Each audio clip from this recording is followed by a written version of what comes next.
السلام عليكم ورحمة الله وبركاته. ازيكم يا اصدقائي؟ عاملين ايه؟ يا رب تكونوا بخير وفي احسن حال دايما يا رب.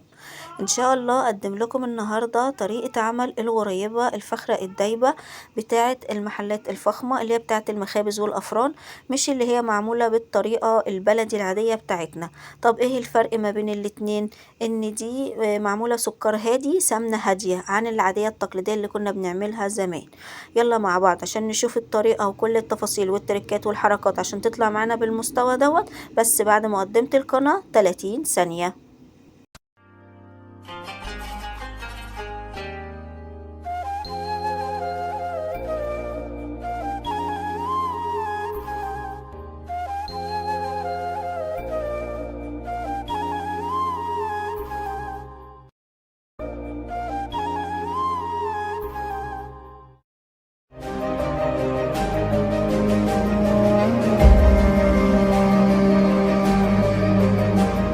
مبدئيا هنقول بسم الله وما توفيقي إلا بالله.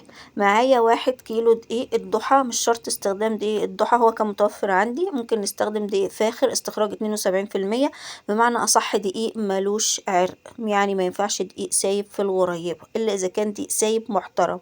تمام. معايا هنا كيلو كامل، والمعايير اللي هقولها على معيار كيلو كامل. عندي هنا نص كيلو من السمنة. تمام. سمنة تكون فاتحة، ما ينفعش سمنة صفرة ولا زبدة صفرة، السمنة لازم تكون بيضة فاتحة. وعندي هنا سكر، ضربت كوبايتين، مستهم كده، عيرتهم كوبايتين من 250 جرام وطحنتهم خليتهم سكر بودرة. لو عايزاها مسكرة شوية اعملي كوبايتين ونص، انا عملت كوبايتين عشان السكر يبقى هادي. هستخدم 2 كيس فانيليا وواحد كيس لبن نيدو الاساسي عشان بيدي ريحة وطعم كده الغريبة، بيخليها زي بتاعت بره. وعندي سوداني كده هزوق بيه الوش، انتي زوقي حسب المكسرات او الحاجه المتوفره عند حضرتك. الكوبايه المعياريه اللي عايرتي بيها الكوبايه اللي هي 250 جرام، انتي عايري بالكوبايه بس المعيار يبقى من كوبايه واحده. تمام. يلا بينا. مبدئيا كده هجيب السمنه وهروح ضرباها بالمضرب عشان افكها تكون ناعمه معايا كده، عشان ابتدي انزل عليها بالسكر. في الغالب انا بحط السكر تحت وبحط السمنه فوق، بس لقيت حد بيسألني انه عايز يشوف الخطوة ديت فشرحتها يعني بتتعمل ازاي. بس انتوا حطوا السكر تحت والسمنة فوق عشان السكر ما يطيرش يبهدل الدنيا. تمام. انا اضطريت اعمل كده عشان في واحدة عايزة تفهم الخطوة دي بتتنفذ ازاي. وبعد ما افك السمنة كويس، والسمنة تكون بدرجة حرارة الغرفة مش ساقعة، آه، احط السكر كده وبعد كده انزل اضرب فيه واحدة واحدة لحد ما ينمزج كويس مع السمنة بتاعتي. وزي ما قلت ما ينفعش استخدم سمنة صفر. تمام. واحدة واحدة كده عشان السكر بقى بيبقى بودرة فبيطير. تمام. يعني الكيلو دقيق واخد نص سمنة، واخد كوبايتين سكر. ممكن تعملي كوبايتين ونص سكر ويبقى واخد نص سكر. تمام. زمان كانوا بيعملوا كيلو دقيق على كيلو سمنة على كيلو سكر. تمام. ودي كانت بتبقى تقيلة ودسمة. انا من نوعية الناس اللي ما كنتش بحب اكل الغريبة وما مديش ايدي عليها، لكن بعد ما جربت الطريقة دي لقيتها خفيفة ولذيذة كده، حاجة شيك وسيمبل. من ساعتها وانا ايه بصراحة بدوب فيها. فانا دلوقتي النهاردة بقدمها لكم، بس خليكم معايا في التركات والحركات عشان تطلع معاكم مظبوطة. هفضل اضرب في السكر والسمنه كده لحد ما يدوبوا معايا ويبقوا معايا عاملين زي الكريمه. طبعا الخطوه دي بتاخد 5 دقايق 7 دقايق، بس انا بقى بشغل المضرب شويه وبيريحه شويه. بعد ما بيعدي 5 دقايق او 7 دقايق وتبقى كريمه، ابتدي انزل ايه بكيسين الفانيليا عشان يدوها ريحه. تمام.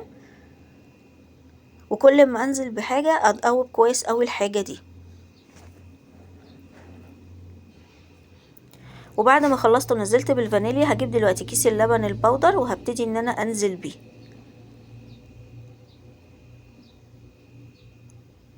طبعا ده اللي بيديها ريحة وطعم زي بتاعت بره كده، بنلاقي ليها ريحة مميزة وطعم مميز، مش زي اللي بنعملها في البيت.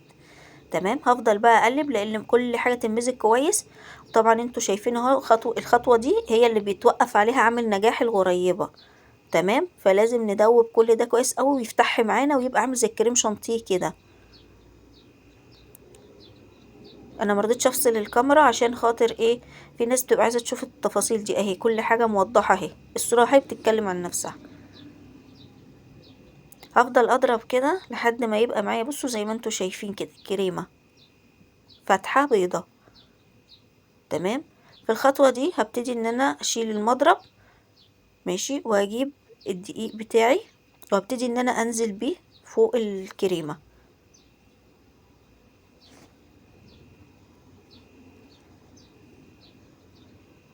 طبعا انا لاحظت وانا بستخدم دقيق الضحى ده ان هو بيبقى ناشف شويه، عايز سيوله شويه غير الدقيق العادي اللي انا بستخدمه قبل كده. تمام، فبقول برضه عشان لو حد بيستخدمه يعني. في الخطوه دي هبتدي استخدم ايدي وابتدي اعجن واجيب من تحت على فوق كده، علشان امزج كل الخليط كويس وامزج الكريمه اللي حصلت تحت مع الدقيق. هفضل بقى ايه اعجن كويس كده. طبعا الغرايبه بقى ايه بتبهدل الدنيا ماشي.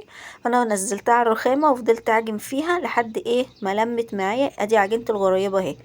فتفضلي تلمي فيها شويه وتقعدي تعجني فيها شويه لانها بتاخد وقت شويه على ما تلم وتوصل معاكي. كنت بصوا انا بعملها اهو بوريكم، هي ما بتلزقش في الرخامه.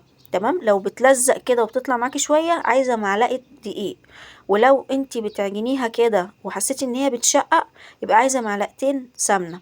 تمام، وانا بعجن العجينه كده ما لزقتش يعني مش محتاجه دقيق، بس حسيت ان هي بتشقق. بتشقق يعني عايزه معلقتين سمنه. ادي العجينه هنا عماله اعملها قدامك فيها تشقيقه خفيفه شايفينها. ما تقوليش لا انا هعملها على كده واكمل، لان انت بعد ما تعمليها على كده وتدخليها الفرن هتشقق معاك. دي غريبه لازم تبقى مظبوطه. تمام، اسمها يا ناعمه يا غريبه يعني. فانا عماله اشتغل اهو اوريكي مستوى العجينه، اوريكي كل حاجه. بصوا عماله اعمل اهو، انا شايفه ان فيها تشقيقه خفيفه. التشقيقه ديت كل ما اعمل كده تطلع معايا لازم بقى ايه احط معلقتين سمنه. فانا هحط معلقتين سمنه وارجع اعجن العجينه تاني كويس لحد ما تلم معايا وما يبقاش فيها اي تشققات. ما ينفعش اكمل على كده واقول تمام حلوه ده انا حطيت سمنه كتير، لا، في دقيق بيختلف عن دقيق من حسب شربه للسوائل. تمام، وفي نفس الوقت الحاجه هتطلع معايا شكلها مشقق ومش هتطلع في التسويه مظبوطه. فانا دلوقتي هروح اهو حطيت بعد كده معلقتين سمنه وفضلت ادعك فيها كويس وخلصت معايا. جهزت هنا عندي الصاج بتاعي وبدات ان انا اخد كور صغيره اكورها واحطها في الصاج. ماشي، مش مهم حتى الشكل ان هو يكون مظبوط لان بعد كده بتفرد في الفرن. السوداني لازم اغسله بميه وبعد كده اصفيه وبعد كده احطه على الغريبه. ليه؟ لو ما عملتش بميه وحطيته كده على طول هيخش الفرن هيتلسع، هيتحرق، وشه هيتحرق. فانا هنا جبت السوداني وشطفته بميه خفيفه كده وصفيته من الميه دي وبدات استخدمه. كده هيخش الفرن ويحافظ على شكله معاك وهيطلع طعمه حلو وكويس متحمص ما فيهوش اي حاجه. هنا بعد ما خلصت الصاج بتاعي كله وحطيت عليه السودانيه وبضغطه كده صغيره من صباعي بططت الغريبه فعملت الشكل ده. هي بقى لما تخش الفرن هتاخد شكلها، فهتطلع شكلها ايه حلو ومظبوط. ماشي، انتي زوقي بالمكسرات المتوفرة عند حضرتك. هدخلها الفرن على درجة حرارة 170 ومن ربع ساعة لتلت ساعة نص ساعة اراقبها. بعرف ازاي ان هي استوت؟ بروح جاية بصباعي كده زقاها. لو اتزقت وطلعت معايا كده يبقى هي كده استوت. لو تنتها لازقة دخلت في بعضها عجنت في بعضها لزقت في بعضها يبقى هي عايزة لسه شوية. تمام، ادي اهو ادي الصاج اهو بعد تلت ساعة على درجة حرارة 170 كان خلص معايا وطلع. الغرابة مينفعش تحمر لا من فوق ولا من تحت، هي كده تمام. ماشي، في ناس تقولك انا هسيبها شويه، لا انت كده بتنشفيها او بتحرقيها، انت كده بتعرفيش تعملي غريبه. هي كده تمام، هي لا بتستوي من تحت اكتر من كده ولا من فوق اكتر من كده. هي كده غريبه مظبوطه كما قال الكتاب. هنا اول الصاج طلع معايا، هي عملت معايا صاجين ونص كده. ماشي، عملت صاجين كبار وادي ايه نص الصاج اللي طلع معايا. ده بعد ما اتخبزت، ده شكلها بعد ما طلعت معايا. انا عندي الفرن غاز طبيعي مش انبوبه، فلو انبوبه تابعي لان الانبوبه بتحرق اكتر او كده. ماشي، هي لسه سخنه وانا بس عماله اصور واوريها لكم كده. هنا خلاص بعد ما خلصت معايا نقلتها في طبق كده علشان اوريكم شكلها في التقديم بيبقى عامل ازاي. تمام،